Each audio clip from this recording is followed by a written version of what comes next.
إن الحمد لله نحمده ونستعينه ونستغفره ونعوذ بالله من شرور أنفسنا ومن سيئات أعمالنا من يهده الله فلا مضل له ومن يضلل فلا هادي له وأشهد أن لا إله إلا الله وحده لا شريك له وأشهد أن محمدا عبده ورسوله أما بعد.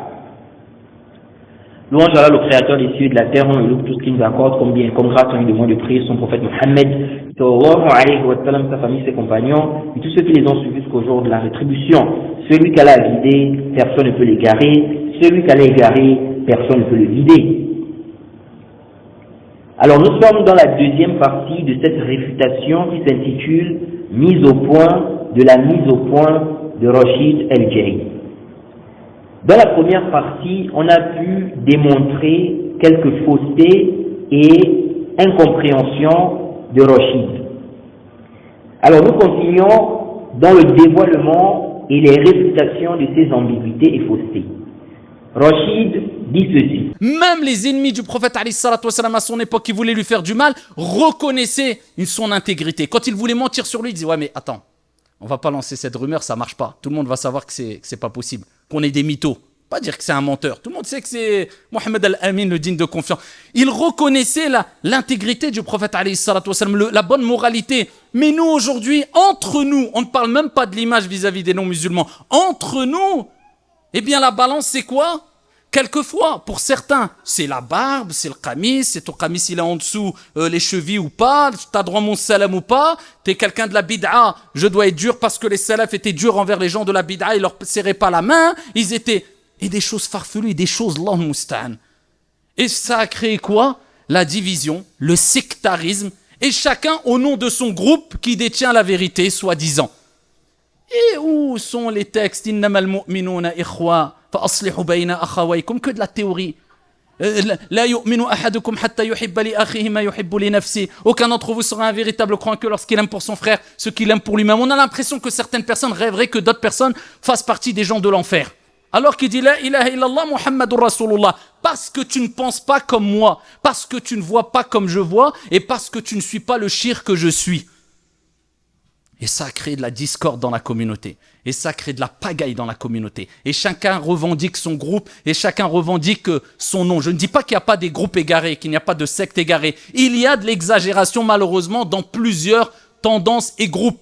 Il faut savoir raison garder, et ici une certaine retenue et réfléchir avec son cerveau. Il faut réfléchir un peu. Subhanallah, il ne faut pas faire partie de as-sufaha, les faibles d'esprit qui se font emporter par n'importe qui dès qu'il va l'impressionner avec la langue arabe ou avec une éloquence quelconque ou avec des références ou avec. L'islam, c'est simple. Si tu gagnes les cœurs, tu aimes ton Seigneur, tu pratiques ta religion avec sincérité, conformité et tu t'occupes plus de toi-même que des gens. Et les pieux prédécesseurs étaient durs envers eux, doux envers les gens. Aujourd'hui, illa man rahimallah, sauf celui à qui Allah fait miséricorde. On est dur envers les gens et doux envers nous. Et tous les textes qui parlent de la miséricorde du prophète alayhi salatu wassalam et tous les versets coraniques qui sont clairs, certains les mettent de côté, ils vont voir des versets ou des textes qui concernent une situation spécifique et ils en font une généralité et des règles de vie. Et ils les utilisent pour diviser, wal'iyadhu billah. Innamal mu'minuna ikhwa. Les croyants sont des frères, je ne rentre pas dans l'excès, je reste à ma place, je m'occupe plus de moi que des gens. Et regardez, quand on voit juste, je pourrais vous en citer plein des textes, mais juste un texte, subhanallah, qui nous pousse à être, deux textes. Il y a un texte quand le prophète alayhi salatu wassalam fait sahih, il nous rapporte qu'une personne, par crainte d'Allah subhanahu wa ta'ala, alors qu'il craignait son Seigneur tabaraka wa ta'ala, il a dit à ses enfants, quand je meurs, prenez mon corps, brûlez-le, éparpillez les cendres, ici et là. Alors que c'est interdit en islam. Eh bien, Allah subhanahu wa ta'ala l'a fait ressusciter et l'a interrogé. Pourquoi cet acte-là? Alors bien qu'Allah sache. Et là, ça touche à l'aqida, au dogme.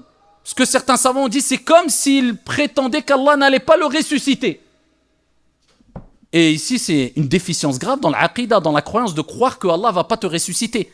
Et quand Allah l'a interrogé, bien qu'Allah sache, eh bien, Il a répondu que c'était parce qu'il avait peur des conséquences de ses actes. Il avait peur d'Allah subhanahu wa ta'ala. Il avait peur des conséquences des choses qu'il aurait pu faire dans ce bas monde, comme péché et autres.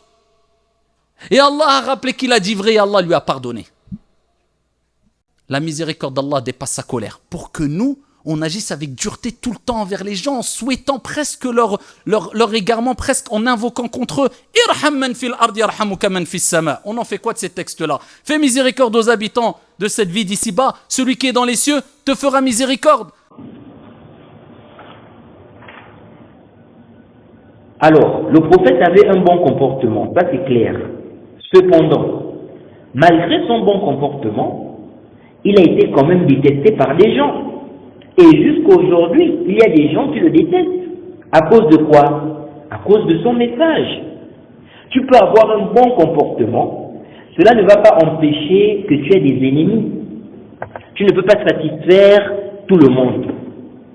Il y a parmi les salafis des gens dont on ne peut mentir sur eux, sur certaines choses, comme le vol, le mensonge. Un tel a volé, un tel a menti. Il y a des salafis, tu ne peux pas mentir sur eux, sur ces choses-là. C'est-à-dire même les non-musulmans qui vivent dans le même quartier ou la même ville avec eux, même eux, ils ne vont pas croire. Car ils connaissent ces salafis-là comme étant des gens, n'est-ce pas, qui ne peuvent pas faire ce genre de choses. Donc, s'ils veulent les attaquer, ils vont les attaquer par autre chose.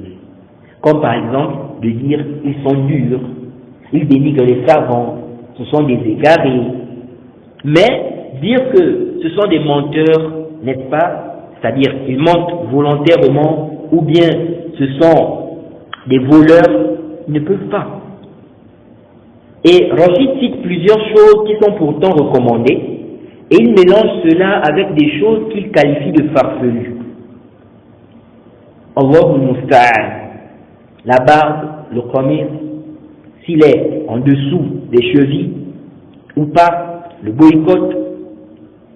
Alors, soit il voit que ce sont des choses farfelues aussi, c'est pour cela qu'il les a classées avec les autres choses qu'il qualifie de farfelues, soit il voit qu'ils ne sont pas farfelues, ce ne sont pas des choses farfelues, mais ce sont des choses qui ne sont pas du tout importantes. Dans tous les cas, c'est dangereux, ce que Rachid est en train de faire ici. Il présente ces choses-là comme si c'était des choses qui n'avaient pas d'importance en réalité. Et n'est-ce pas toi qui parlais de pratique? Ça ne fait pas partie de la pratique. Ce que tu as mentionné là, garder la barbe, couper, n'est-ce pas, son vêtement afin que ça ne dépasse pas les chevilles. Ça ne fait pas partie de la pratique. Le boycott, ça ne fait pas partie de la pratique.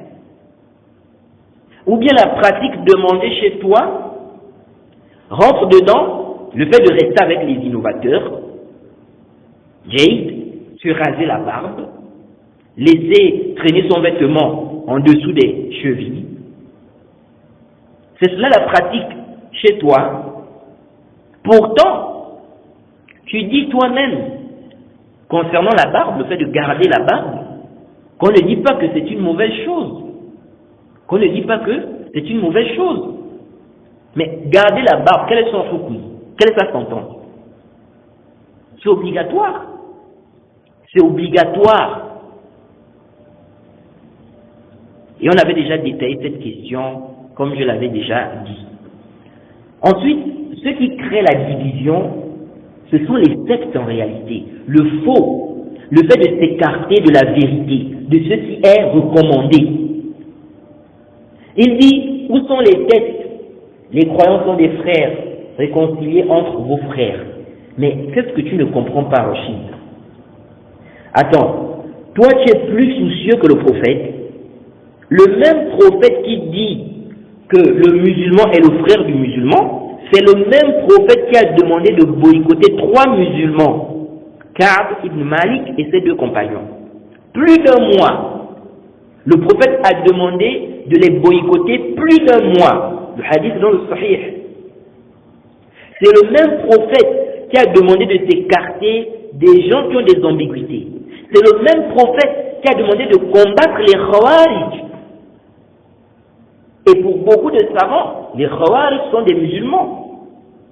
Et tu dois peut-être les considérer comme étant des musulmans. Wallahu a'lam. Donc, il faut travailler avec tous les textes.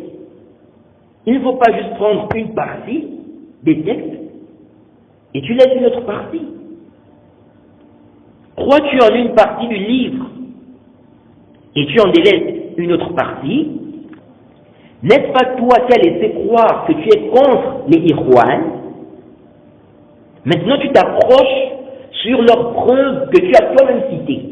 Les musulmans sont des frères, les musulmans sont des frères, le musulman est le frère du musulman. Oui, le musulman est le frère du musulman. Mais cela n'exclut pas le fait de le boycotter si la situation implique cela, s'il le mérite. Et les textes confirment aussi qu'on peut boycotter son frère musulman, si la situation implique cela. Concernant le hadith, aucun d'entre vous ne sera croyant jusqu'à ce qu'il aime pour son frère ce qu'il aime pour lui-même.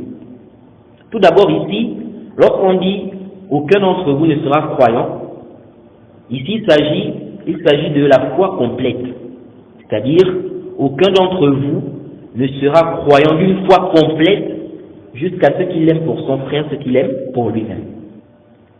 Nous disons, c'est justement parce qu'on veut pour nos frères, parce qu'on aime pour nos frères ce qu'on veut, ce qu'on aime pour nous-mêmes, qu'on leur donne des conseils, qu'on réfute les erreurs des gens du faux, qu'on réfute le faux, qu'on met en garde contre le faux, contre les gens du faux.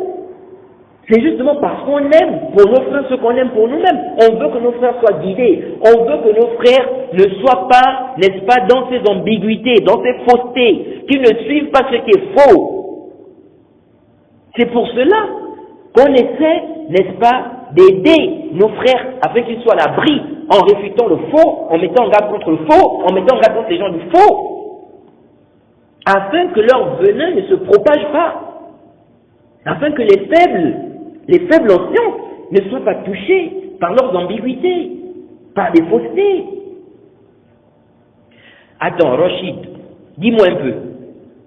Voilà ton frère, tu dis le musulman est le frère du musulman. Ok, voilà ton frère musulman qui est là, qui s'appelle Mohammed. Voilà un chiite qui est en train de lui mettre des ambiguïtés. Il lui met des ambiguïtés, afin qu'il déteste Aïcha, la mère des croyants, afin qu'il déteste Abu Bakr, afin qu'il déteste Omar. Il lui met des ambiguïtés. Tu dis le musulman est le frère du musulman. L'un d'entre vous ne sera pas croyant qu'à ce qu'il aime pour son frère, ce qu'il aime pour lui-même. Toi, tu aimerais détester Aïcha, tu aimerais détester Abu Bakr, tu aimerais détester Omar. Si tu n'aimerais pas cela, alors tu aimes cela pour ton frère, tu vas le laisser comme ça, tu vas laisser que ce chiite lui mette des ambiguïtés, ou bien tu vas mettre en garde contre ce chiite. Tu vas réfuter le faux que ce chiite est en train de propager afin que ton frère le suive. C'est-à-dire le faux qu'il propage pour que ton frère le suive. Tu vas le laisser propager cela. Tu ne vas pas réfuter si tu as le ilm. Donc si on voit les jama'at établir, si on voit les ikhwan, si on voit les takfiri, les khawarij et toutes les sectes que vous connaissez, si on voit qu'ils sont en train de mettre des ambiguïtés à nos frères, ils sont en train d'égarer les gens. Si on met en garde contre eux, c'est mauvais pour préserver nos frères justement. Donc, si toi aujourd'hui, l'exemple que j'ai donné là, si tu mets en garde contre ce chiite, tu réfutes ces ambiguïtés, ces égarements, ces faussetés. Donc tout celui qui est dans des sectes, qui met des ambiguïtés aux gens, qui égare les gens, on doit mettre en garde contre cela. Et s'il persiste dans son faux, on met en garde contre lui aussi. En quoi ceci s'oppose, n'est-ce pas, au fait de dire que le musulman est le frère du musulman? On le fait pour une bonne cause. Et c'est légiférer. Ça fait partie du fait d'ordonner le bien, interdire le mal. Et on ne peut pas mener tout le monde à la guidée, sans quoi? Sans réfuter le faux, les ambiguïtés, mettre en garde contre le faux, contre les gens du faux. C'est à travers cela que les gens vont préserver leur bonne croyance, leur bon manhaj. C'est un bouclier. Rachid, peut-être tu ne prends pas conscience. Les mises en garde, les réfutations sont un bouclier. Ça préserve.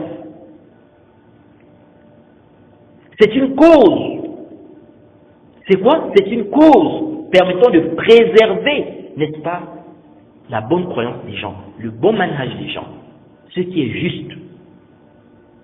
C'est une des grandes causes même. Donc il faut ça. Il faut ça. Et Rachid dit, les pieux prédécesseurs étaient doux envers les gens. Qui? Les innovateurs. Il ne faut pas mélanger les choses.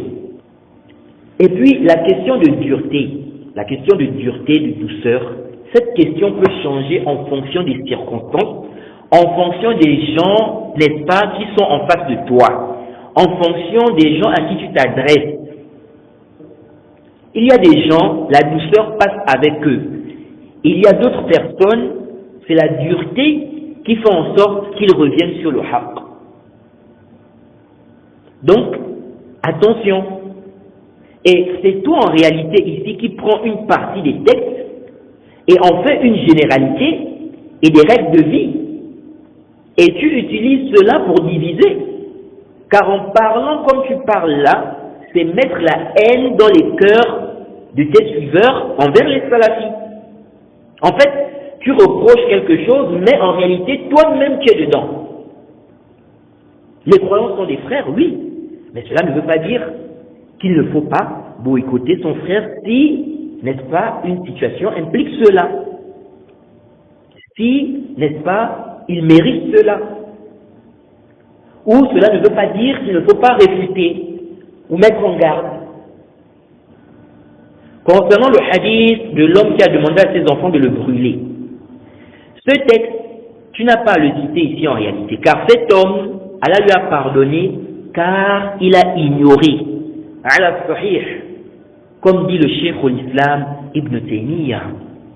Il est tombé dans le kufr, dans une mécréance, mais par ignorance. Par ignorance. Comment doit-on se comporter envers lui?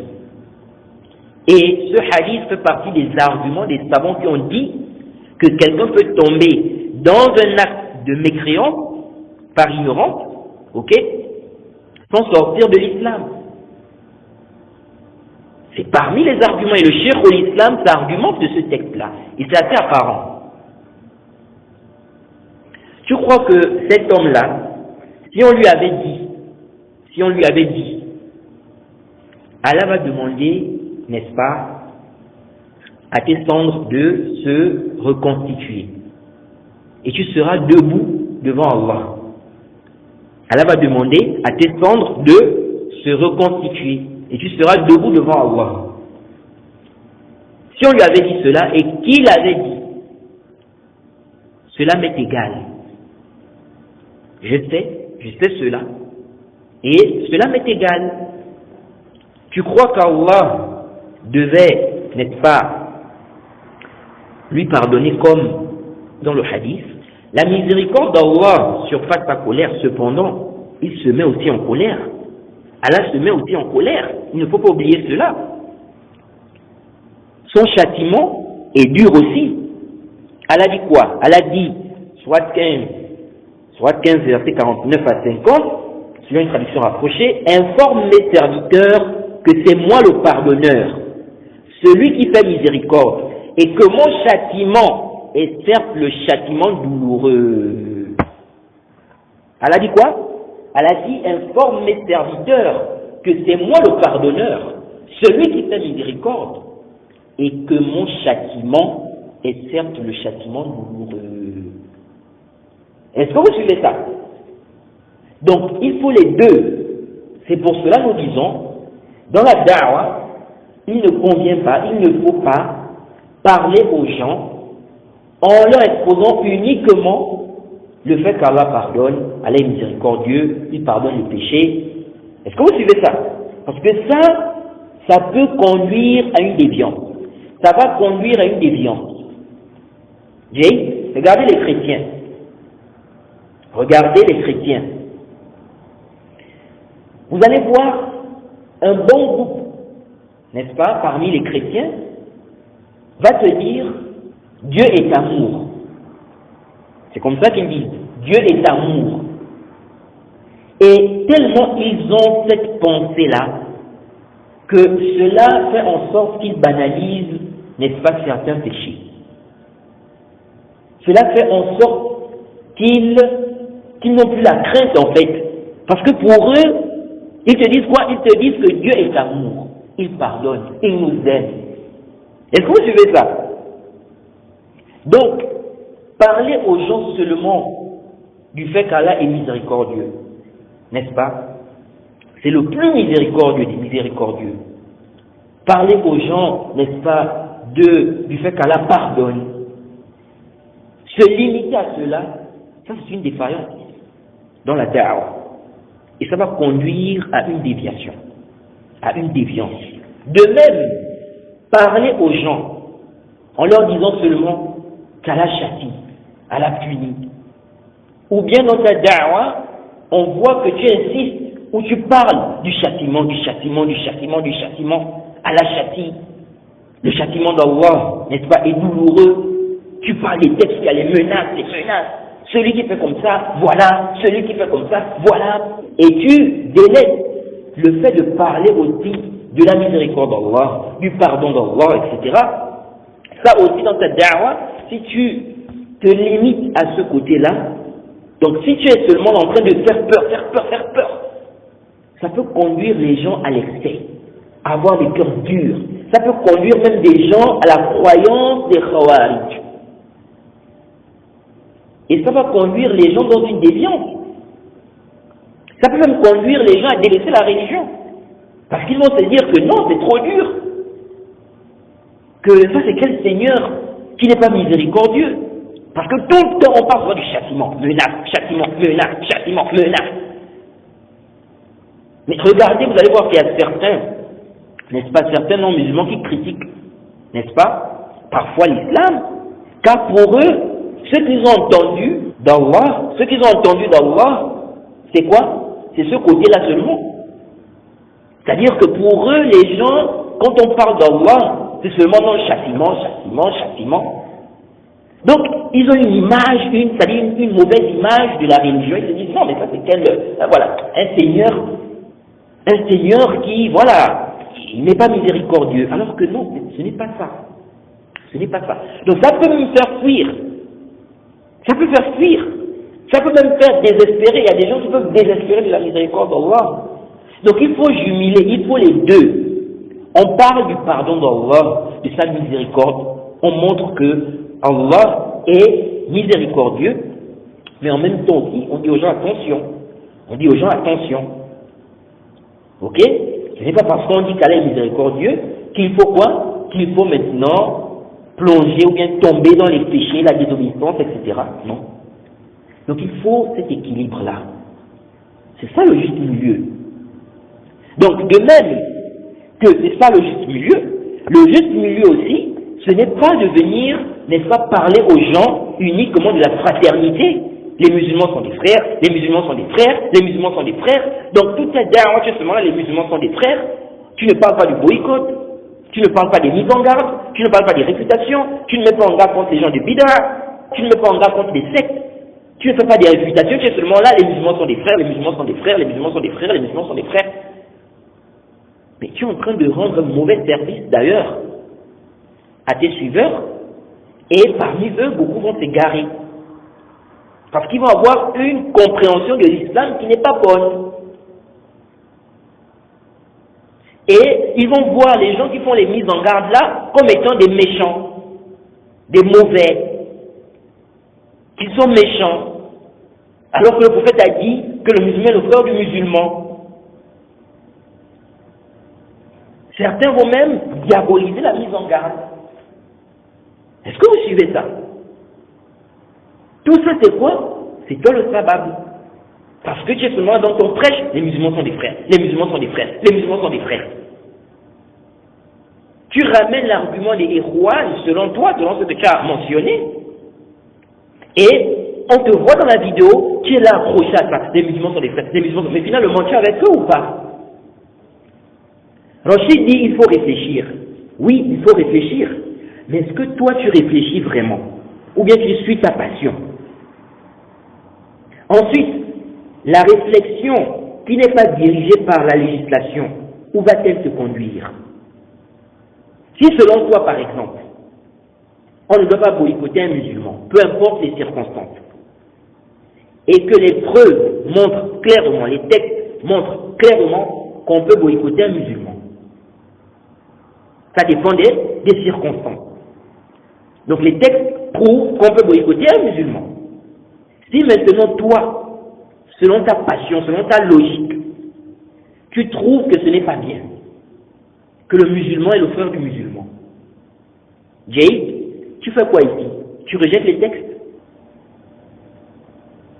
Tu rejettes les textes parce que ta réflexion t'a conduit à cette conclusion qu'il ne faut pas boycotter son frère musulman. Donc la réflexion, oui, mais pas une réflexion qui est basée sur la passion qui te pousse à rejeter les textes. Et les salafis réfléchissent. Quant au fait d'invoquer contre les gens, il n'y a pas de mal s'ils le méritent. Ne viens pas avec des nouveaux fondements, en mélangeant les choses, parce que c'est ça ton problème. Tu dis quelques vérités et tu mélanges ça avec le faux. C'est ça le véritable problème. Allah dit que le prophète Nuh a dit, Sourate 71, versets 26 à 27, selon une traduction rapprochée, le prophète Nuh a dit, Seigneur, ne laisse sur la terre aucun mécréant. Si tu les laisses en vie, ils égareront tes serviteurs et n'engendreront que des pécheurs mécréants. Et d'ailleurs, il y a une grande polémique, une grande divergence entre les gens de science sur le fait d'invoquer contre quelqu'un pour qu'il ne soit pas guidé, qu'il meure dans le péché, la désobéissance ou la mécréance. Est-ce permis d'invoquer contre quelqu'un pour qu'il ne croit pas, pour qu'il meure dans la mécréance, ou pour qu'il apostasie, pour qu'il meure dans le péché, dans la désobéissance? C'est permis.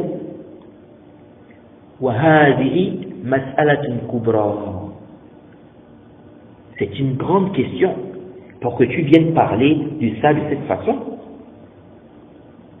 Certains gens de science se sont basés sur le verset 24 de la sourate 71 et le verset 88 de la sourate 10. Le verset 88 de la sourate 10. Qu'est-ce qu'Allah dit? Allah dit, selon une traduction rapprochée, que le prophète Moussa a dit, ô notre Seigneur, tu as accordé à Pharaon et ses notables des parures et des biens dans la vie présente. Et voilà, ô Seigneur, qu'avec cela, ils égarent les gens, loin de ton sentier. Ô notre Seigneur, anéantis leurs biens et endurcis leur cœur, afin qu'ils ne croient pas jusqu'à ce qu'ils aient vu le châtiment douloureux. Afin qu'ils ne croient pas jusqu'à ce qu'ils aient vu le châtiment douloureux. Et ces gens de science se sont basés aussi sur le verset 26 à 27 de la sourate 71 que j'ai cité. Est-ce que vous suivez ça? Après, il y a un débat. Certains gens de science disent qu'ils ont invoqué, car, donc ces prophètes-là ont invoqué comme ça, car Allah leur a révélé qu'ils n'allaient pas croire, que ces gens-là n'allaient pas croire. Bref, c'est un débat. Le plus sécurisant serait d'éviter cela, ce genre d'invocation. Sachant que certains savants voient même que c'est une mécréance. Le fait de vouloir que la personne meure dans la mécréance, qu'elle ne croit pas. Certains gens de science voient que c'est une mécréance. Jaïd, pourquoi? Car ils voient que c'est vouloir la mécréance. C'est vouloir la mécréance. Invoquer pour que la personne meure dans la mécréance, c'est vouloir la mécréance. Invoquer pour que la personne ne croit pas, c'est vouloir la mécréance. Donc ils disent que c'est une mécréance. Mais à ce qui est juste, ce n'est pas du tout une mécréance. Comme d'autres savants ont dit, le Cheikh Ibn Al-Saymin et bien d'autres. Ce n'est pas du tout une mécréance. Pourquoi? Car ici, il ne veut pas la mécréance en elle-même. Il ne veut pas la mécréance, mais ce qui va découler, qui est le châtiment de l'injuste, de la personne. Je ne sais pas si je me fais comprendre. La personne ici, quand elle fait cette invocation, ce n'est pas la mécréance qu'elle veut en réalité, mais ce qui découle, donc le châtiment de l'injuste. Donc elle fait cette invocation car elle veut que la personne soit châtiée par rapport à cela. Jay, c'est comme la shahada, le fait d'espérer, n'est-ce pas, être martyr. Il est permis, n'est-ce pas, d'espérer d'être martyr. Vouloir être martyr, c'est permis. Or, dans ça, il y a quoi? Le mécréant qui va tuer le musulman.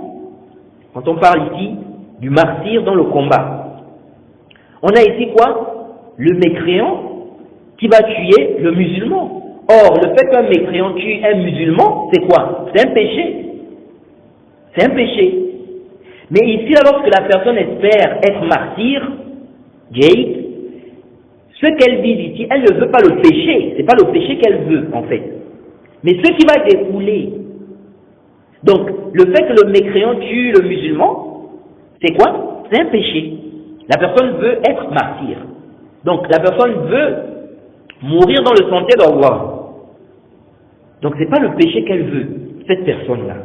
Je ne sais pas si je me fais comprendre. Donc, nous disons ici que, as-sahih, ce n'est pas du tout une mécréance.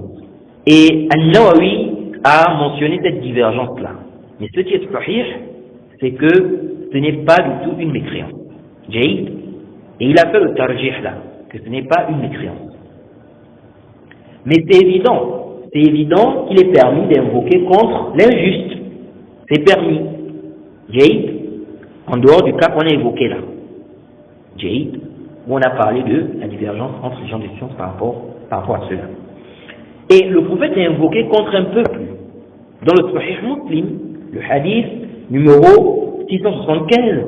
Dans le Sahih al-Bukhari, le hadith numéro 6393. Il a dit, oh Allah, inflige. Il a dit, oh Allah, inflige année de sécheresse sur eux comme les années de sécheresse du prophète Youssouf. Dans le Sahih Muslim, le hadith numéro 677, le prophète a invoqué pendant un mois contre des gens qui ont tué des compagnons. Dans le Sahih al-Bukhari, le hadith numéro 1003, le prophète a même maudit certains mécréants. Celui qui subit une injustice a le droit d'invoquer contre l'injuste, qu'il soit musulman ou non. Jay, tu as parlé du bon comportement. Le prophète avait un bon comportement ou pas? C'est clair, le prophète avait un bon comportement. Malgré ça, on a dans des textes des ahadiths, où le prophète est invoqué contre des gens. Est-ce que cela s'oppose au bon comportement? Non. Ça ne s'oppose qu'au bon comportement. Parce que, justement, il faut mettre chaque chose à sa place. La douceur à sa place, la dureté à sa place. Jay, l'invocation contre l'injuste à sa place. Donc il faut mettre chaque chose à sa place. Et dans des textes, tu ne connais pas des gens qui ont été maudits. Tu ne connais pas les hadiths où on a maudit celui qui vole, où on a maudit celui qui fait le riba. Donc arrête d'embrouiller les gens. Arrête d'embrouiller les gens. Tu parles d'invocation, tu mélanges, Donc tu mélanges les choses. Tu parles d'invocation, il y a des gens qui veulent que certains, n'est-ce pas, aillent en enfer, etc., etc. Tu mélanges, tu embrouilles les gens. Tu embrouilles les gens. Arrête. Il faut mettre la douceur à sa place, la dureté à sa place. C'est ça le juste milieu. Il y a des gens, la douceur ne sert à rien avec eux. Ils ont besoin de dureté pour comprendre. Et même s'il ne s'agit pas d'eux, mais ceux qui sont autour d'eux. Ils ont besoin de quoi? De dureté pour comprendre que cet acte-là, il ne faut pas faire cela. Donc il faut mettre chaque chose à sa place.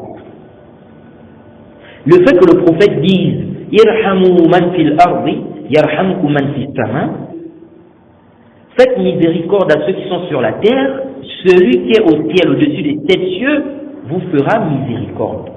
Le fait que le prophète dise ça, cela s'oppose-t-il, n'est-ce pas, à la dureté lorsqu'elle est mise à sa place, lorsque la personne le mérite? Non. Et apparemment, tu es en train de cheminer sur la méthodologie des Ikhwan que tu as cité au début, mais tu ne te rends pas compte. On voit comment tu insistes avec les textes où il est dit le musulman est le frère du musulman. Les musulmans sont des frères. Vous divisez. Mais tu veux l'union dans le faux. On doit s'unir dans quoi? Dans le faux. Ensuite, Rachid nous dit ceci. Dans le hadith authentique, un homme qui était dans l'ibadat, dans les adorations, jour et nuit, et qui exhortait une autre personne qui était dans l'égarement, à un moment, il a dit, celui-là, Allah ne lui pardonnera jamais, parce qu'il n'écoutait pas l'exhortation, alors que l'autre était égaré, et lui était dans l'adoration. Allah subhanahu wa ta'ala, Allah azza wa jalla n'a pas accepté cette parole. Et traduction du sens, il dit, qui s'est permis de juger à ma place? Certes, je lui pardonne, et à l'autre personne, je ne lui pardonne pas. Celui qui était dans l'égarement, Allah lui a pardonné. Celui qui était dans les adorations, Allah ne lui a pas pardonné.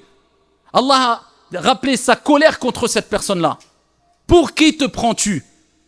Pour taxer tel ou un tel d'innovateur d'égaré et de secte qui est vous en enfer et toi dans la lumière, et tu en fais une règle générale, man akthara min shay'in urifa bih.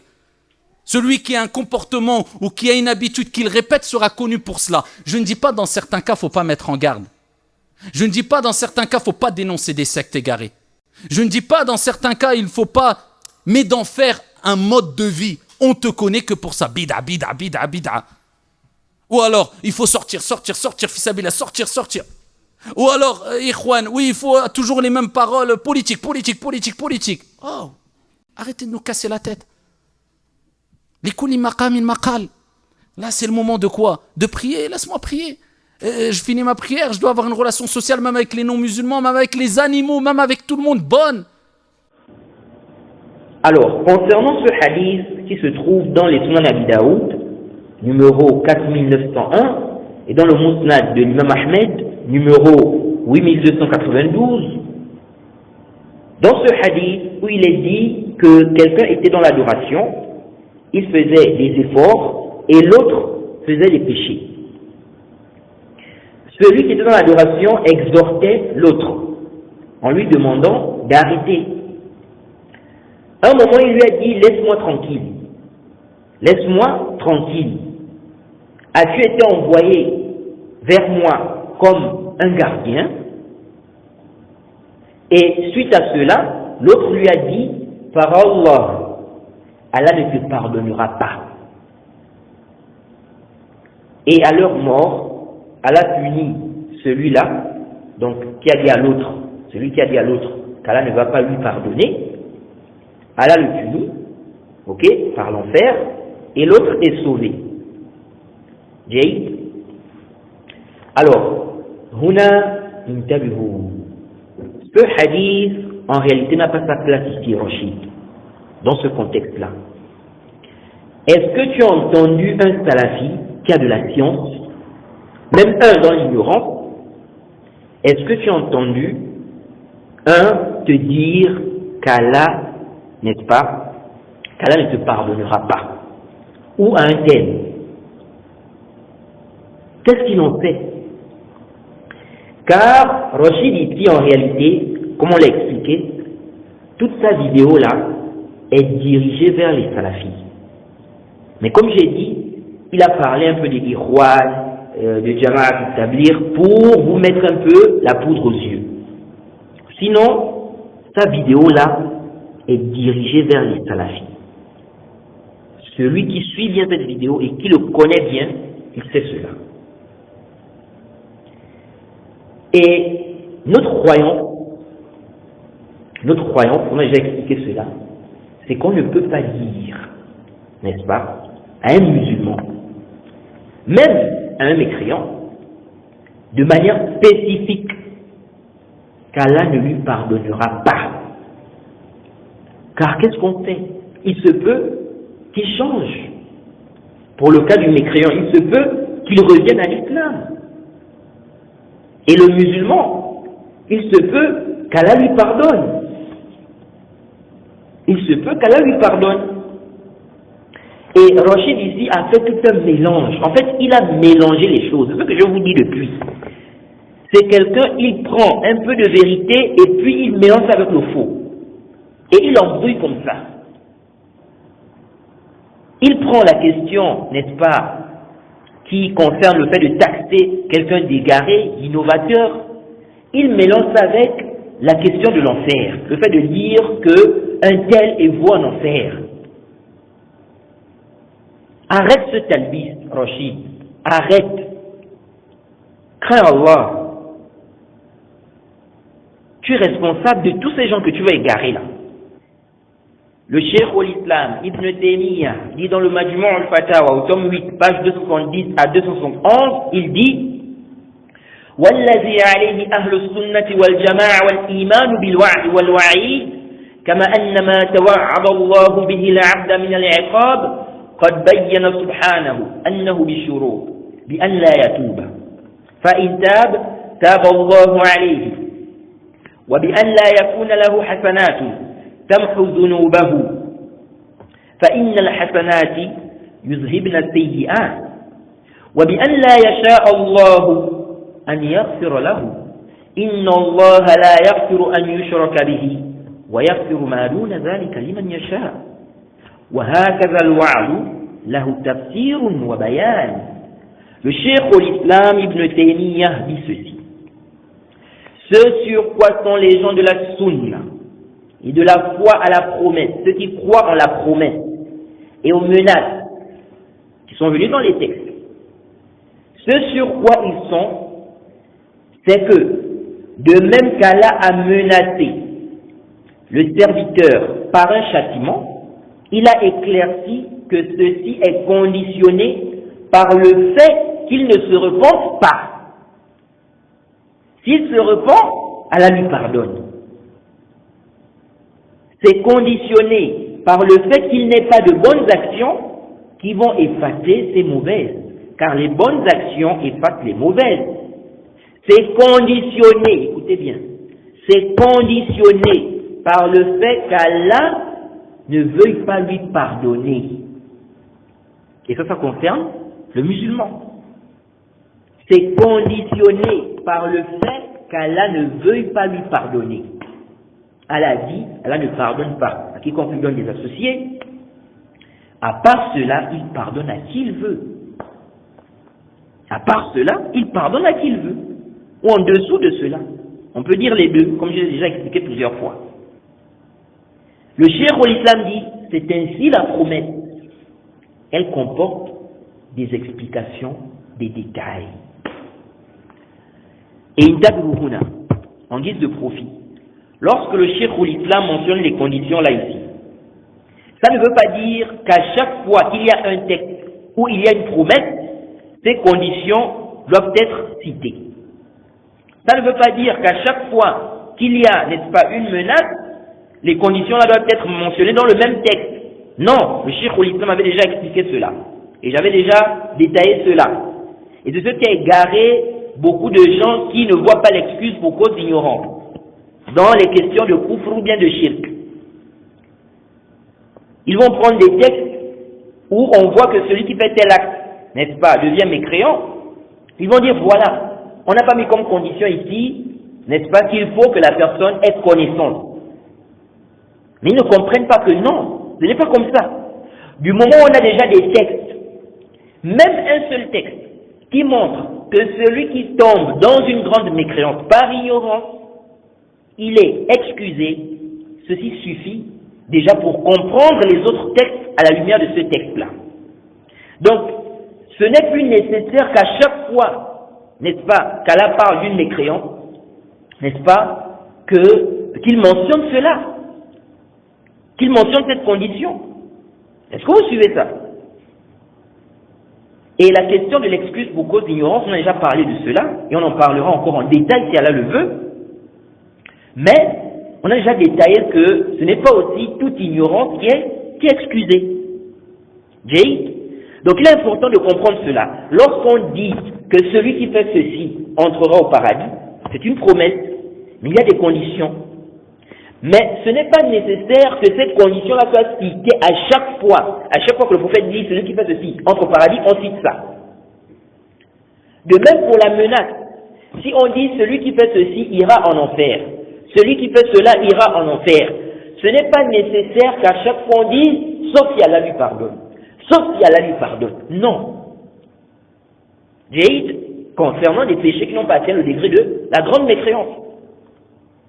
Du moment où Allah a déjà dit qu'il ne pardonne pas à quiconque lui donne des associés, mais à part cela, il pardonne à qui il veut, voilà, ça suffit. Donc, si on voit qu'il y a un péché, on a dit celui qui commet cela, il ira en enfer, ok? Si on se rend compte que ce péché-là n'est pas du shirk, alors nous disons que c'est conditionné, sauf si Allah lui pardonne. Sauf si Allah lui pardonne. Donc, ce n'est plus nécessaire qu'à chaque fois qu'on parle de menace, n'est-ce pas, que celui qui fait ceci ira en enfer, ce n'est plus nécessaire qu'on dise à chaque fois, sauf si Allah lui pardonne, sauf si Allah lui pardonne, sauf si Allah lui pardonne. Et c'est ce qui a embrouillé beaucoup de gens. Je vous assure que beaucoup de gens se sont embrouillés sur ce point-là. Et vraiment, le Cheikh l'Islam, subhanallah, un étudiant qui ne lit pas les propos du Cheikh l'Islam, vraiment, beaucoup de choses vont lui échapper en fait, en matière de science. Et c'est ce qui cause des ishkalats à beaucoup de gens. Quand on dit que le prophète a dit que la communauté va se diviser, et que tous ces groupes-là iront en enfer, sauf un groupe. Qu'est-ce qu'on comprend de là? On doit comprendre quoi? Que tout celui qui fait partie de ces sectes-là, de ces groupes égarés-là, dès qu'il meurt, automatiquement, il va en enfer? Non. Même si on n'a pas cité les conditions, là, même si on n'a pas dit sauf si Allah lui pardonne, dans ce texte-là, on doit déjà comprendre ça. On doit comprendre ça. Et comme on va voir, il n'y a pas que ça. Il y a des choses, n'est-ce pas, qui empêchent que la personne subisse le châtiment. Il y a des choses comme ça, qui sont venues dans les textes. Qui sont venus dans les textes. C'est pourquoi il est important d'apprendre la croyance. Mais est-ce que ces choses-là, Rachid va enseigner ça même à ses suiveurs? Vous qui suivez Rachid là, dites-moi un peu. Des choses comme ça, il peut vous enseigner ça. C'est pourquoi en réalité vous allez rester là avec lui des années, vous n'allez pas vraiment apprendre votre religion. Il est là en train de vous faire des rappels. On n'a pas dit que c'est mauvais les rappels en soi. Faire des rappels, exhorter, etc. C'est quelque chose de bien, c'est pas mauvais. Mais il faut enseigner aux gens la croyance, le tawhid, les bases de la foi. Il faut que les gens aient une bonne croyance. Je vous dis, vous qui suivez Rachid là, je vous dis, vous n'allez pas bien apprendre votre religion avec lui. Vous êtes là en train de suivre petit rappel, oui, il vous parle de ceci, oui, les bonnes œuvres, etc. Il ne va pas vous enseigner réellement la croyance. Si vous commencez à écouter vraiment les cours sérieux, des étudiants en sciences sérieux, salafis qui enseignent les livres, les savants de la sunna, vous-même vous allez voir que avec Rachid là, il vous rendait même ignorant. Il vous rendait ignorant. Donc, lorsqu'on dit, je ramène ça, c'est important de comprendre ça. Parce qu'on va réfuter un point. Rachid est en train d'embrouiller les gens. Le cheikh al-Islam Ibn Taymiyyah dit toujours, dans le Majmu' al-Fatawa, je continue, cette fois-ci au tome 23, à la page 345, il dit, on ne témoigne pas que quelqu'un de manière spécifique, parmi les gens de la Qibla, Jade, donc parmi les musulmans, on ne témoigne pas de manière spécifique qu'il ira en enfer. Car il se peut, écoutez bien ce que le cheikh al-Islam Ibn Taymiyyah dit ici, il dit car il se peut que le châtiment ne l'atteigne pas, du fait qu'une condition manque. Et on a vu des conditions, le cheikh al-Islam a cité des conditions, on a vu ça, et ces conditions-là sont tirées des textes. Donc le cheikh al-Islam dit, du fait qu'une condition manque, ou du fait qu'il y ait un empêchement, il se peut que l'interdiction ne lui est pas parvenue. Le cheikh al-Islam dit, il se peut que l'interdiction ne lui est pas parvenue. Donc oui, on a dit celui qui fait ceci ira en enfer. Mais lui n'a pas eu connaissance de cela. Il n'a pas connaissance de l'interdiction. Il n'a pas connaissance de l'interdiction. Maintenant, il a fait la chose. Il ne savait pas que c'est interdit. Il est tombé dans ça. Il est mort. On dit quoi? Il va directement en enfer alors qu'il ne savait pas? Donc le cheikh al-Islam dit, il se peut que l'interdiction ne lui est pas parvenue. Il se peut qu'il se repente de ce qui est interdit. Donc il a fait tawbah. Donc le cheikh al-Islam dit, il se peut que l'interdiction ne lui est pas parvenue, il se peut qu'il se repente de ce qui est interdit, il se peut qu'il ait de grandes bonnes actions qui vont effacer, n'est-ce pas, ce châtiment réservé pour celui qui fait cette interdiction. Ou qui vont être la cause, n'est-ce pas, qu'on efface, donc on enlève le châtiment là, sur lui. Il se peut, écoutez bien, le cheikh al-Islam dit, il se peut qu'il soit éprouvé par des malheurs qui vont effacer ses péchés, ses mauvaises actions. Donc ces malheurs-là seront une cause d'expiation de ses péchés. Donc quelqu'un peut être dans un égarement, mais avant de mourir, Allah l'éprouve par des malheurs qui vont être la cause d'expiation de ses péchés. Le cheikh al-Islam dit, il se peut qu'il soit éprouvé par des malheurs qui vont donc être la cause d'expiation, qui vont être la cause d'expiation de ses péchés. Il se peut qu'un pieux intercesseur intercède en sa faveur. Et on sait aussi que les invocations qu'on fait en faveur du mort, n'est-ce pas, cela peut être une cause pour qu'Allah lui pardonne. Vous voyez? Donc le problème c'est quoi? C'est qu'on ne sait pas, est-ce que toutes les conditions sont réunies? Est-ce que tous les empêchements, n'est-ce pas, sont, les obstacles sont levés, absents, pour qu'on dise que le châtiment va s'appliquer sur lui. Donc du moment où on ne sait pas, on ne va pas affirmer qu'il a en enfer. C'est ça le problème. Comprenez ça, les frères. Maintenant, c'est quoi l'intérêt? Quel est alors l'intérêt de la menace? Quel est donc l'intérêt de la menace? Puisque lorsqu'on dit que, on a dit que celui qui fait ceci ira en enfer, on dit que ça ne veut pas dire que tout celui qui va faire cela ira en enfer. Quel est alors l'intérêt? Lorsqu'on parle des groupes qui iront en enfer, donc lorsqu'on dit que tous les groupes iront en enfer, sauf un groupe, le groupe qui est sur la bonne voie, qu'est-ce que ça veut dire? Est-ce que ça veut dire que tout celui qui fait partie d'une secte, s'il meurt automatiquement c'est l'enfer? Non. De même, ça ne veut pas dire aussi que celui qui fait partie du groupe sauvé, tout cela dès qu'il meurt, c'est directement quoi? Le paradis. Non. Quelqu'un peut être sur la sunna, il meurt, mais il va en enfer. À cause d'un péché, par exemple. Le zina, par exemple. Donc ici, il y a eu un mani', il y a eu un empêchement. C'est ce péché-là. Donc il faut bien comprendre. Maintenant, c'est quoi l'intérêt de la menace et du châtiment. Le Cheikh l'Islam a expliqué ça. Et j'avais déjà parlé de cela dans les fondements de la Sunna.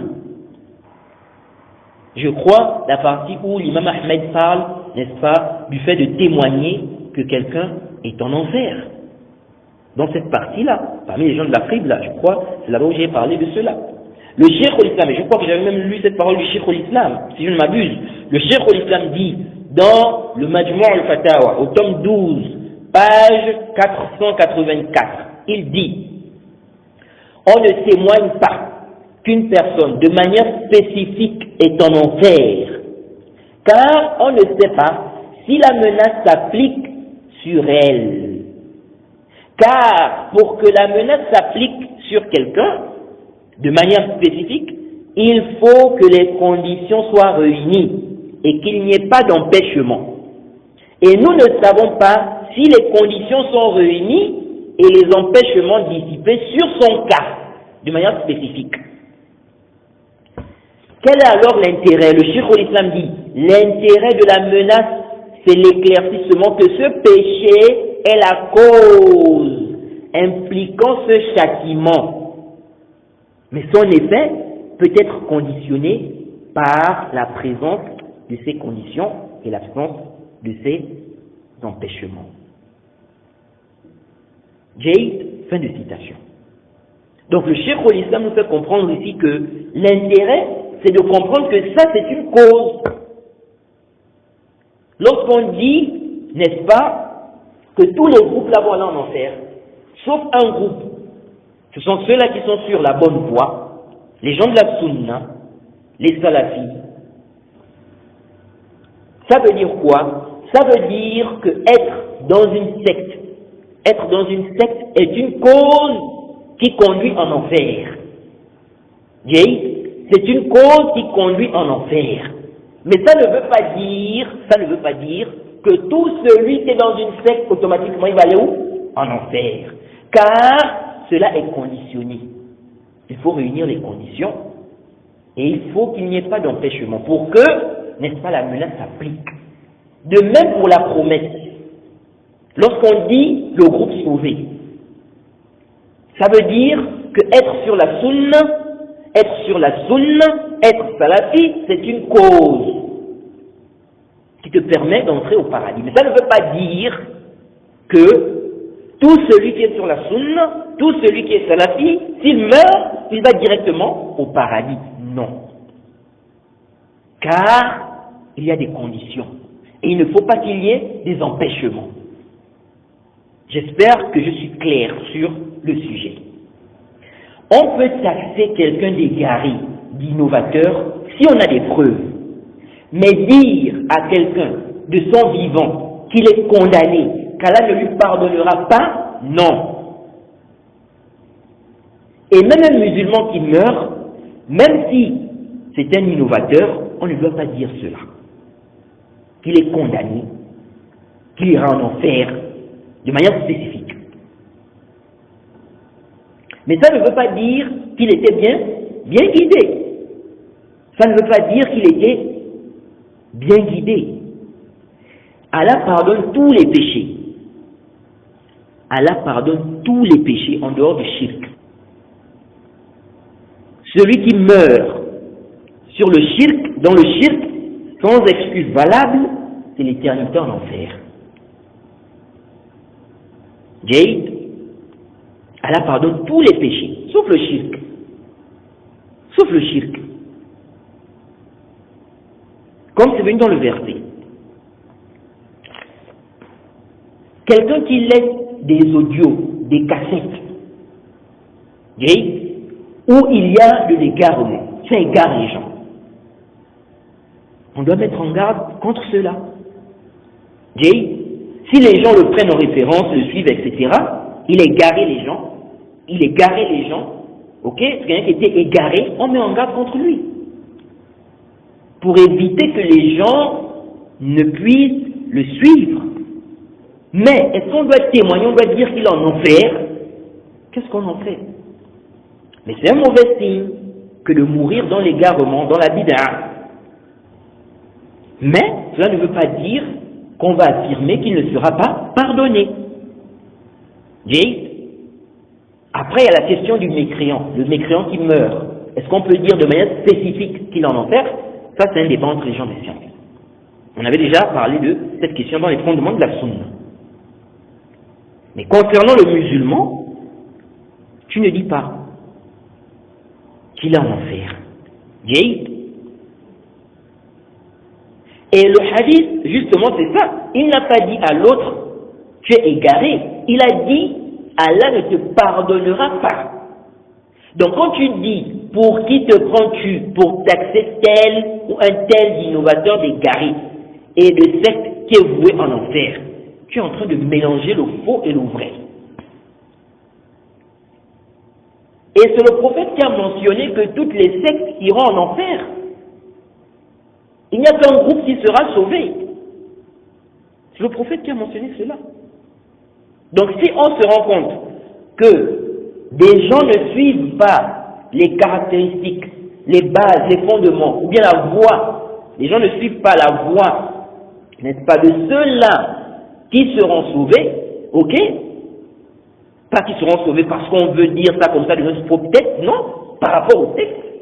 On voit que c'est ceux qui suivent cette voie-là qui seront sauvés. On voit que ceux-là ne suivent pas ça, on dit quoi? On dit qu'ils ne sont pas sur la bonne voie. C'est une secte. Ce sont des égarés. Et tu blâmes ce que toi-même en réalité tu fais, étant donné que toi-même tu taxes, tu traites des gens d'égarés de secte. Tu traites les gens d'égarés de secte. Si on te demande un peu, Rachid, est-ce que les chiites sont des gens bien guidés? Que vas-tu répondre? Diras-tu que c'est une secte ou diras-tu que ce sont des gens bien guidés? Diras-tu que ce sont des égarés ou diras-tu que ce sont des gens bien guidés? Et si quelqu'un te disait, pour qui te prends-tu pour les taxer d'égarés? Tu diras quoi?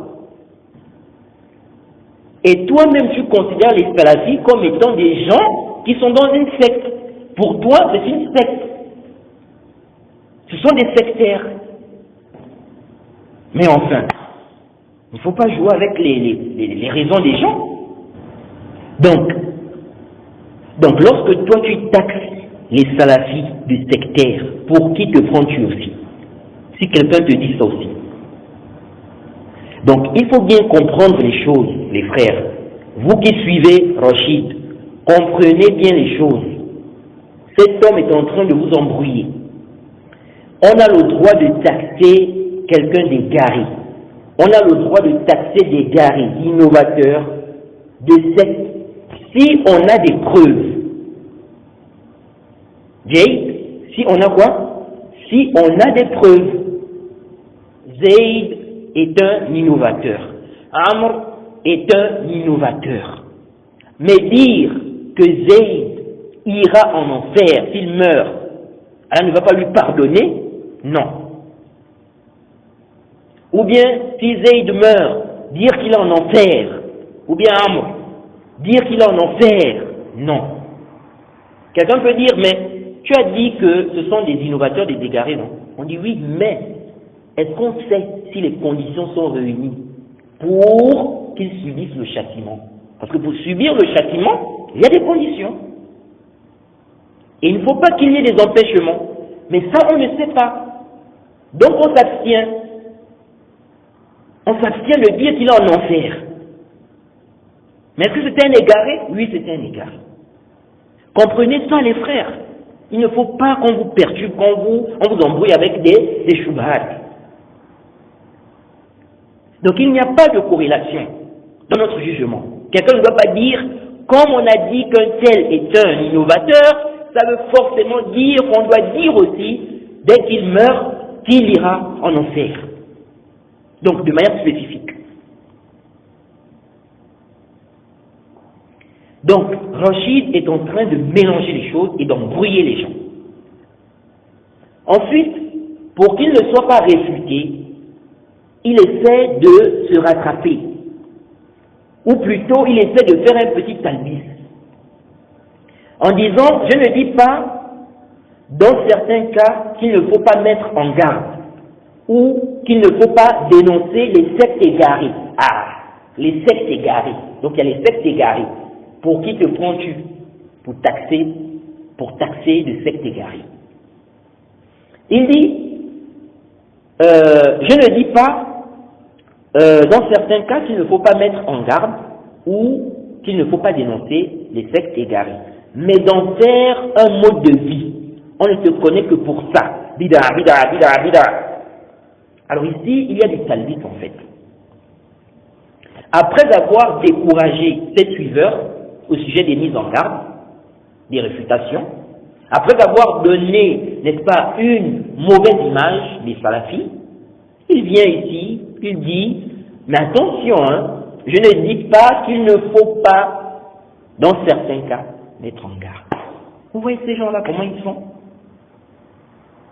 Et qui est connu, ou plutôt, qui n'est connu que pour ça, parmi les salafis? Rachid, cite-nous un peu les noms. Qui n'est connu que pour ça? Bida, bida, bida, bida, bida. Qui?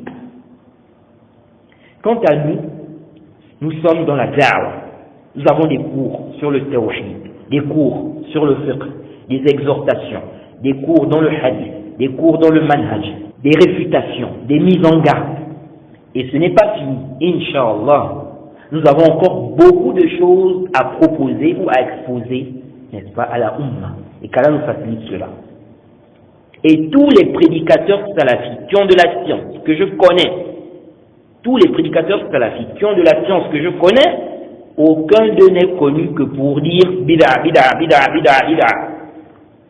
Donc arrête d'exagérer. Dis juste que les réfutations, les mises en garde te dérangent. Car tu aimerais qu'on te laisse faire ce que tu veux, sans te réfuter. Mais non, Rachid, ce n'est pas comme ça. La religion n'appartient pas à quelqu'un. Donc quelqu'un ne doit pas prendre la religion comme si c'était sa propriété. Donc il dit ce qu'il veut, il fait ce qu'il veut, personne ne parle. Non.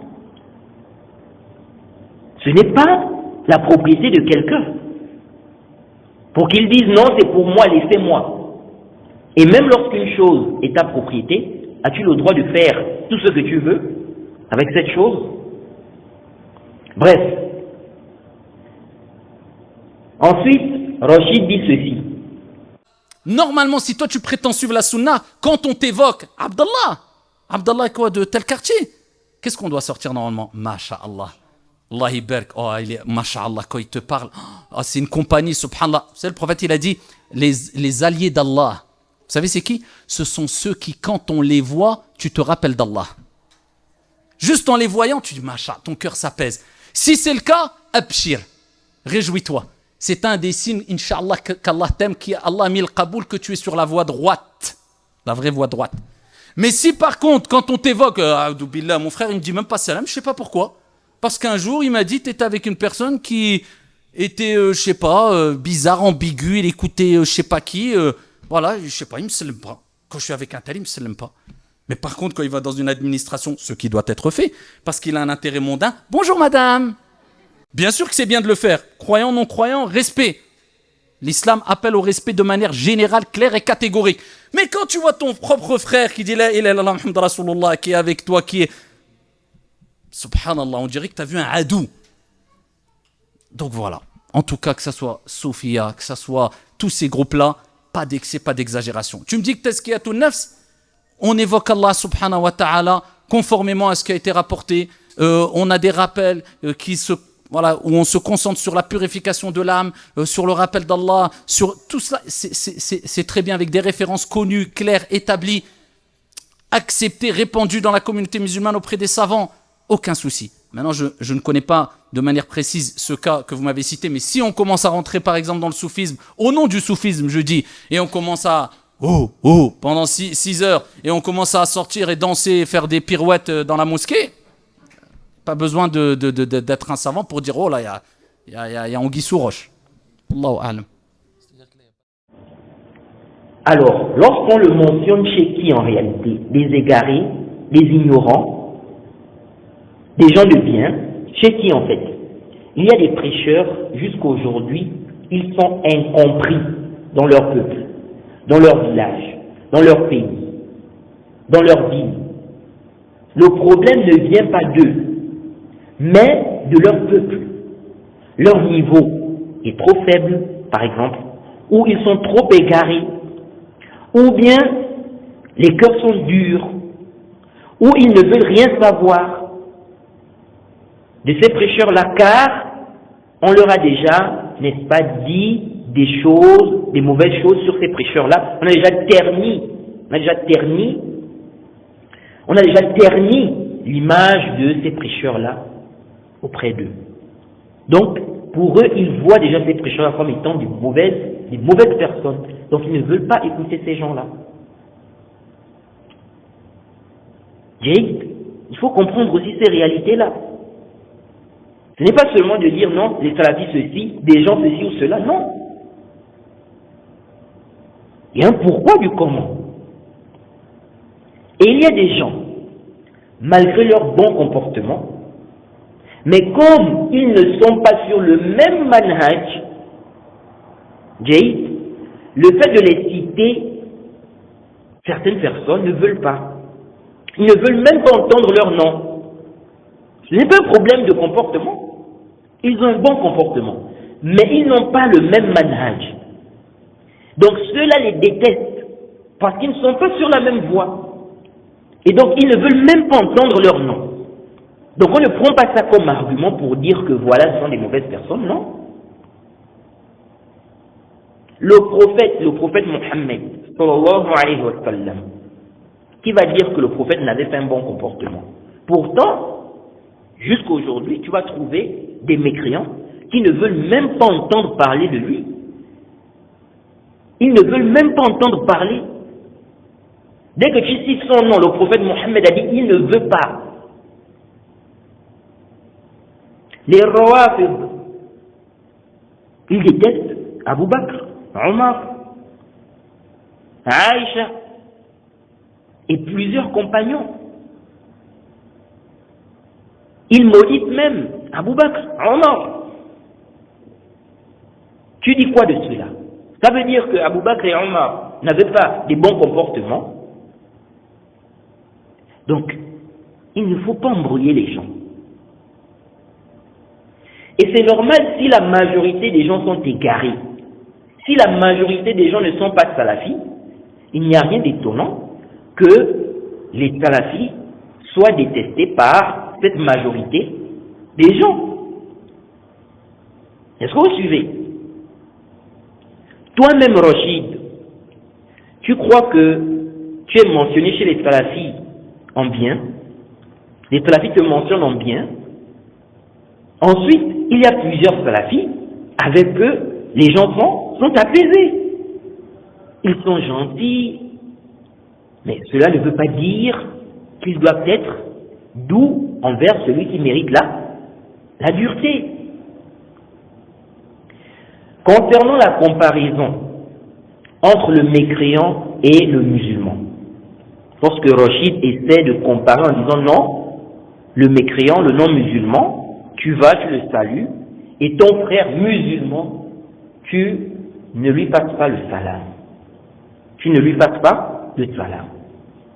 Alors que c'est ton frère. Là encore, il embrouille les gens. Et il met une shubha. Et intabihuhuna. Cette shubha-là, elle existe en fait depuis. Certaines personnes, pour rejeter le boycott, qu'on ne doit pas boycotter les innovateurs, ils vont venir avec cela, en disant que le mécréant, tu ne le boycottes pas, mais tu vas boycotter ton frère. Donc si celui-là tu ne le boycottes pas, comment vas-tu boycotter ton frère? Il n'est pas mécréant. Alors, Ibn Hajar avait déjà répondu à cette ambiguïté-là.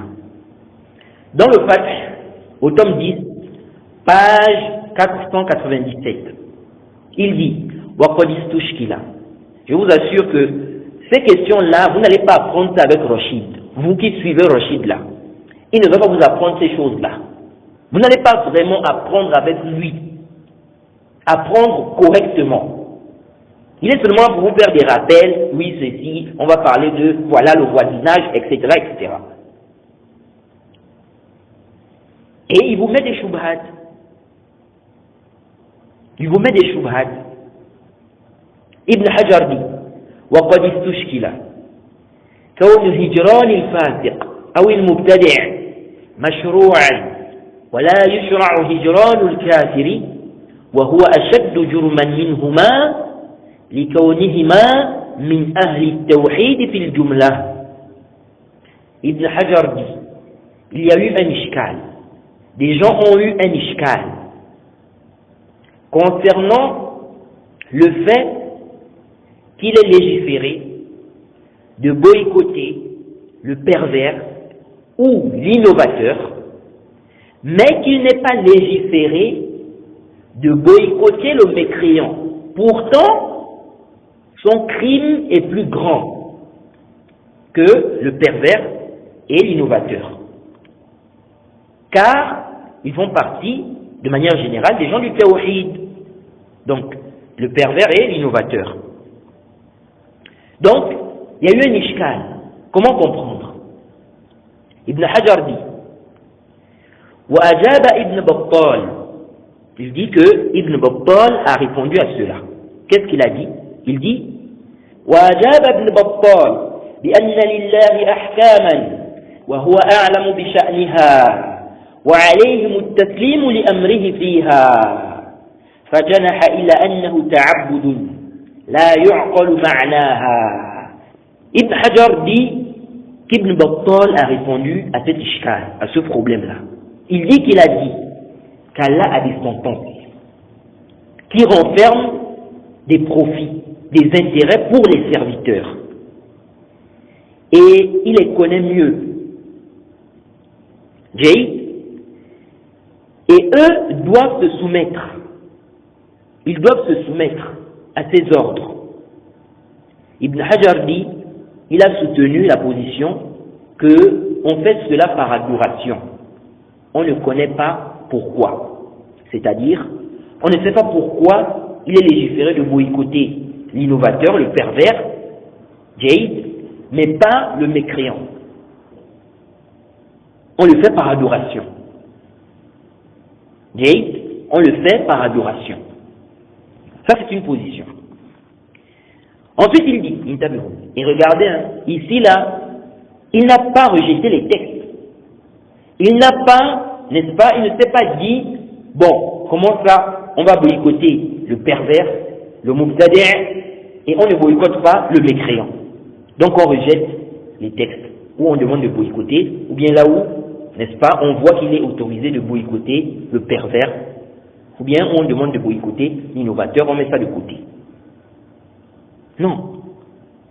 Il dit qu'il faut se soumettre. Il faut se soumettre aux ordres d'Allah.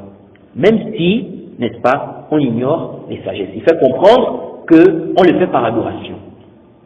On ne sait pas c'est quoi réellement. Pourquoi? Ibn Hajar dit, وأجاب غيره بأن الهجران على مرتبتين. Il dit d'autres gens de science ont dit que le boycott est en 2 degrés.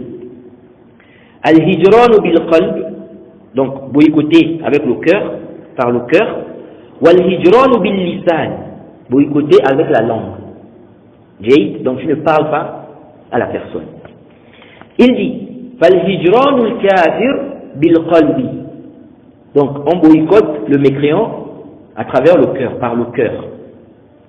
وبترك التودد والتعاون والتناصر لا سيما إذا كان حربيا. Ils ont dit quoi? Le boycott du mécréant se fait par le cœur, le fait de ne pas l'aimer, l'aider, le soutenir. Ensuite il dit وإنما لم يشرع هجرانه بالكلام. انتبهوا هنا. Il dit وإنما لم يشرع هجرانه بالكلام لعدم ارتداعه بذلك عن كفره بخلاف العاصي بخلاف العاصي المسلم فإنه ينزجر بذلك غالبا. Jayd Ibn Hajar dit que ces savants-là ont dit, donc certains gens de science ont dit, on n'a pas légiféré de boycotter le mécréant par la parole, à travers la parole. Pourquoi? Car cela ne le détourne pas de sa mécréance, contrairement aux pécheurs musulmans, qui lui se détournent, n'est-ce pas, de son péché, de ce qu'il fait qui n'est pas bien, il tire profit de cela le plus souvent. Le plus souvent. Et cet avis-là, c'est ce qui est plus apparent, elle est le plus savant. La différence, c'est ça en fait. C'est-à-dire que le mécréant, même si on le boycotte,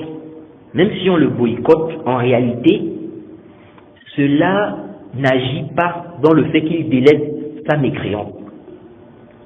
Et il n'y a pas de péché en réalité au-dessus du shirk, du kufr. Jayd. Donc, il ne va pas délaisser ce qui est plus grand. Jayd, contrairement aux mubtadi', aux pécheurs. Donc, on peut boycotter un musulman et ne pas boycotter un mécréant.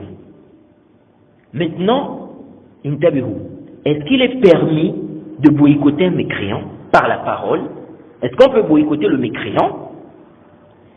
Parce que lorsqu'on lit les propos d'Ibn Hajar, on comprend quoi ici? Qu'il n'est pas légiféré de boycotter le mécréant.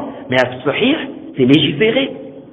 C'est légiféré. D'ailleurs, Ibn Hajar lui-même a mentionné cet avis-là, toujours dans le Fath, au tome 10 toujours, à la page 496. Il mentionne une parole de Nawawi où il dit أما التقييد بالأخوة فدال على أن للمسلم أن يهجر الكافر من غير تقييد. Il dit la restriction qui est venue dans le hadith, n'est-ce pas, concernant la fraternité, au sujet de la fraternité, qu'il ne faut pas boycotter son frère plus de 3 jours. On a déjà détaillé aussi ce hadith-là, qu'est-ce qu'il faut comprendre de là, ok? Et comment on doit comprendre ce texte avec les autres textes qui montrent qu'on peut boycotter au-delà de 3 jours. On a détaillé cela, je crois, dans la série d'audio, n'est-ce pas, la limite qui sépare les gens de la sunna des gens du faux. Et je crois aussi dans la première série, n'est-ce pas, du livre du Cheikh Ubayd, et je crois aussi dans les fondements de la sunna, on a parlé de cela. Bref. Donc ici, An-Nawawi dit quoi? Il dit que la restriction, lorsqu'on parle de fraternité, qu'il ne faut pas boycotter, n'est-ce pas, son frère, Jayd, plus de 3 jours, il dit, ça prouve que le musulman peut boycotter le mécréant sans restriction. Et c'est ce qui est sahih. On peut boycotter le mécréant. On peut boycotter le mécréant. Si on suppose par exemple que quelqu'un est entré dans l'islam, il vient d'entrer dans l'islam, et il est avec un mécréant qui lui met des shubhat, des ambiguïtés au sujet de l'islam, pour qu'il délaisse l'islam. Il n'a pas de ilm, il n'a pas de science. Il peut le boycotter ou pas? Il peut le boycotter. Il peut le boycotter. Donc ce n'est pas interdit de boycotter un mécréant. Jayd. Donc on peut boycotter un mécréant, ok, comme on peut ne pas le boycotter. Et on peut aussi comprendre ici, par rapport à ce qu'on a expliqué, qu'il se peut qu'on boycotte un musulman et non un mécréant. Donc quelqu'un ne doit pas dire, mais comment ça? Le mécréant, tu ne le boycottes pas, mais ton frère musulman, tu le boycottes? Oui. Et le Cheikh al-Islam dit quoi? Le Cheikh al-Islam nous fait comprendre dans Tarim al-Masloul, à la page 549, il nous fait comprendre qu'on laisse le mécréant qui vit en terre d'islam, payant l'impôt de capitation. Pourtant, il fait le plus grand péché, qui est le shirk. Mais on le laisse. Mais on ne les laisse pas, donc les mécréants là, qui vivent en terre d'islam, on ne les laisse pas faire le zina, le vol, et autres parmi les péchés qui ont des peines prescrites. Il dit Allah a châtié le peuple de Lot par un châtiment qu'il n'a infligé à personne à leur époque. Et cela à cause de leur péché là, qui était le fait d'avoir des rapports avec des hommes. Pourtant, le Cheikh al-Islam dit, pourtant la terre était remplie d'associateurs. Et ils n'étaient pas châtiés. Est-ce que vous suivez ça? Donc, le Cheikh al-Islam nous fait comprendre qu'il y avait des associateurs, mais ils n'ont pas été châtiés, n'est-ce pas, par leur châtiment là. Mais lorsqu'ils ont fait ce péché-là, le fait d'avoir des rapports avec des hommes comme eux, donc des hommes qui ont des rapports avec des hommes, ils ont été châtiés. Jaïd, le Cheikh al-Islam nous dit qu'un homme a été enterré au temps du prophète plusieurs fois, la terre l'a rejeté. Et le prophète a dit, certes, la terre accepte celui qui est pire que lui, mais Allah vous a montré cela afin que vous puissiez méditer. Ensuite, le Cheikh al-Islam dit quoi? Il dit وَلِهَذَا يُعَاقَبُ الْفَاسِقُ الْمِلِّي مِنَ الْهَجْرِ وَالْإِعْرَاضِ وَالْجَلْدِ وغير ذلك بما لا يعاقب به الكافر الذمي مع أن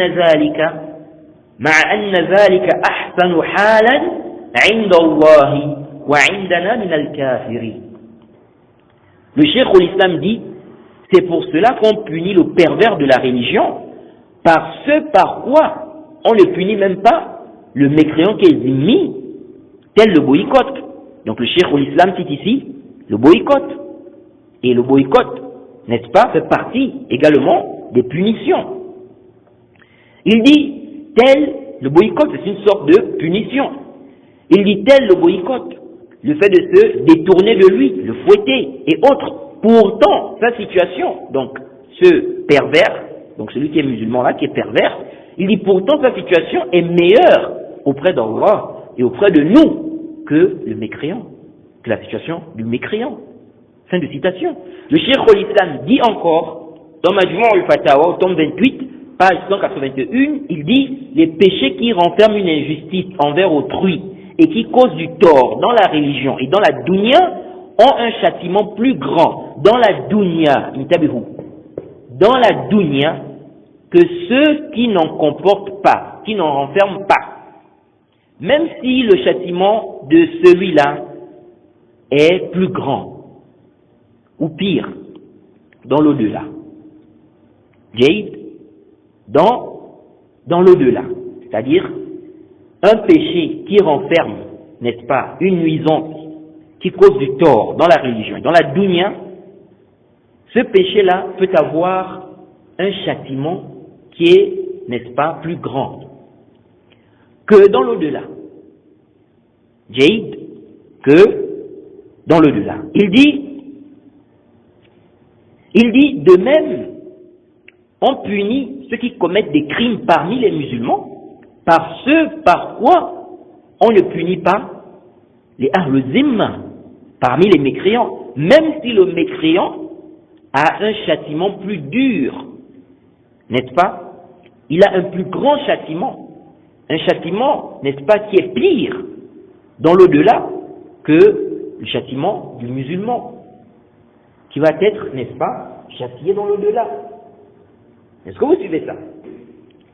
Donc c'est clair, on ne doit pas faire cette analogie-là. Ok? Il se peut qu'on ne boycotte pas un mécréant, mais qu'on boycotte un musulman. Ça ne veut pas dire que le mécréant là est meilleur que le musulman. Et il faut bien saisir cela. Et ça ne m'étonnerait pas de savoir que Rachid a pris cette ambiguïté-là de Mohamed Hassan. De qui? De Mohamed Hassan. Car à l'époque, il mentionnait que Mohamed Hassan fait partie de ses références. Et Mohamed Hassan avait mentionné cette choubha-là, cette analogie-là. Donc la question est claire. Donc un musulman peut saluer un mécréant et ne pas saluer son frère musulman. Eh oui. Après la question maintenant du début du salam concernant le mécréant, ça c'est une autre question, ce n'est pas l'objet de ce cours. Est-ce qu'on peut commencer à saluer un mécréant par autre que la salutation de l'islam, ce n'est pas l'objet de cet audio-là. Enfin, concernant la question de la dureté, je finis avec ce point-là rapidement. On a déjà vu qu'il faut mettre chaque chose à sa place. Oui, n'est-ce pas? Il faut de la douceur. Mais il ne faut pas aussi négliger la dureté lorsqu'elle est mise à sa place. C'est-à-dire que dans la da'wa, il se peut qu'on ait besoin de dureté. Et sur ce sujet, le cheikh Ibn Baz dit quoi? Il dit, c'est vrai que la législation est venue avec la mise en garde contre l'exagération, l'appel à la vérité avec sagesse. Il dit, ولكنها مع ذلك لم تهمل جانب الغلظة والشدة في محلها حيث لا ينفع اللين والجدال بالتي هي أحسن. Le cheikh Ibn Baz dit quoi? Il dit cependant la législation n'a pas négligé le côté de la dureté à sa place. Si la douceur et la discussion, le débat de la meilleure manière ne sont pas profitables. Ensuite, il a cité, n'est-ce pas, des versets et il a mentionné plein de paroles. Ceux qui ont l'arabe, vraiment, je vous conseille même de lire toute la parole du cheikh Ibn Baz. Cette parole se trouve dans Majmou' Fatawa wa Maqalat du cheikh Ibn Baz, tome 27 à la page 417. Donc oui, la douceur, mais il ne faut pas négliger aussi le côté de la dureté. Il y a des gens qui ont besoin de dureté pour comprendre. La douceur ne passe pas avec eux. Donc le da'i doit regarder tout cela. Il ne doit pas seulement dire douceur, douceur, douceur, parce que s'il met seulement la douceur, même des gens qui ont besoin normalement de dureté, ils risquent de faire plus de mal que de bien. De même aussi, le prédicateur qui met seulement la dureté, ok, il va faire plus de mal que de bien. Donc, il faut jumeler entre les deux. Voir, n'est-ce pas, à quel moment il faut utiliser la dureté et à quel moment il faut utiliser quoi? La douceur. La religion d'Allah, c'est le juste milieu par rapport à cela. Naam, la base, c'est la douceur. Appeler les gens à l'islam, à la vérité, à la salafiyya, avec douceur, avec sagesse. Souvent, les gens sont plus à même d'accepter le haqq lorsqu'ils sont appelés avec douceur. Mais nous disons qu'il y a des gens, parfois, la douceur ne passe pas avec eux. Il faut la dureté. Il y a des gens qui sont têtus, qui méritent des punitions. Donc, tout ceci, on doit prendre cela en compte. Donc, voilà un peu ce qu'on peut dire par rapport à cet audio de Rachid El-Jay. Et vraiment, je vous conseille de laisser cet homme jusqu'à ce qu'il revienne au haqq. Délaissez-le. Il va vous mettre des shubhat, des ambiguïtés. Il va vous embrouiller. Et il ne va pas réellement vous apprendre votre religion. Qu'Allah nous aide, qu'Allah nous accorde la compréhension de sa religion. Wa subhanaka Allahumma bihamdik wa ashhadu an la ilaha illa anta astaghfiruka wa atubu ilayk.